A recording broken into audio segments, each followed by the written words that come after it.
So, tell us about a time that you've failed. Answering this interview question can be tricky because you're pointing out a personal flaw and a failing, all while trying to convince the interviewer to hire you. So before figuring out the best way to answer this question, it helps to understand why employers ask this question in the first place. Employers ask this question because they know they're employing humans, not robots. And employers know that humans aren't perfect. We make mistakes, poor decisions, and have failings from time to time. But mistakes can be productive if we can recognise them and learn and develop from them. And they can create huge financial, HR and productivity issues if we can't recognise our failings and learn from them. So employers ask this question because they want to see that you have self-awareness, that you can self-reflect, and most importantly, that you can take responsibility for your actions and that you can learn and develop from your failings. These are qualities that employers want. They don't want someone who shies away from taking responsibility or blames others and thinks that they are faultless. This equals a HR nightmare.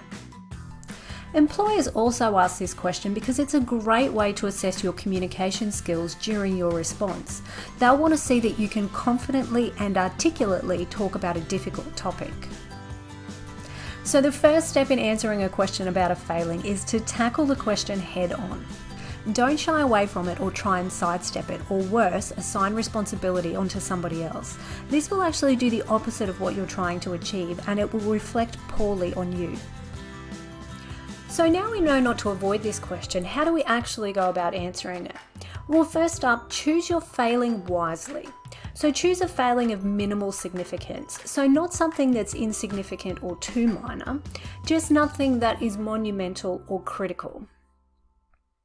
And ideally, the failing should relate to the job you're applying for, but avoid a failing that directly relates to a key skill required for the job.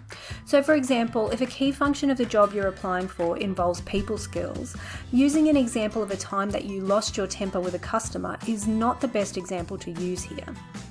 And when giving your example of a failing, be concise, so not too brief. Remember, we're not shying away from talking about your failing, but we don't want to dwell on it either. Your aim in the interview is to showcase your skills and talents to the interviewer, not talk the interviewer out of giving you the job. So to do this, we use the sayo model.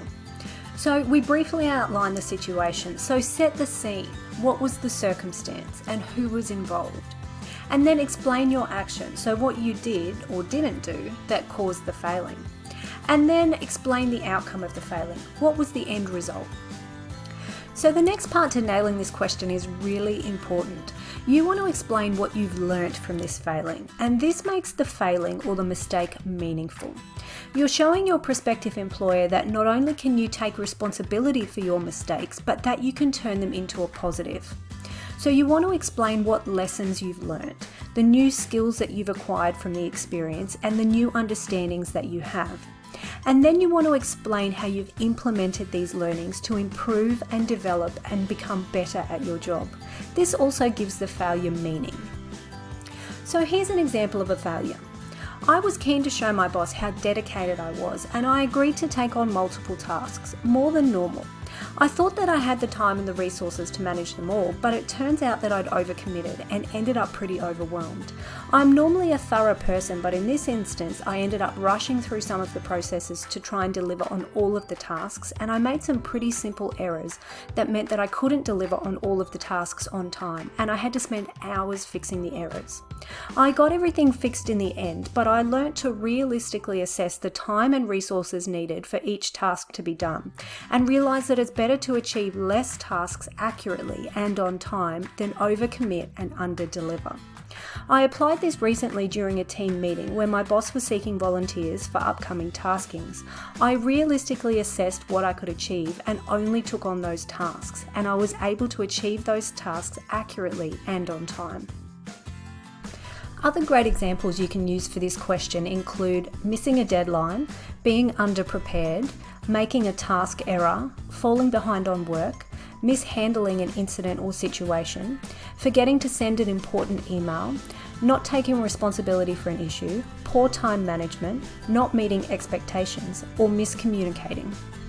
We hope this video helped you answer this tricky interview question. If you liked this video, hit the like button below so we know to make more content to help you prepare for panel interview success. And of course, don't forget to subscribe so you don't miss out on more panel interview tips and advice. And for more support and information in interview success, head over to accomplisheducation.com.au.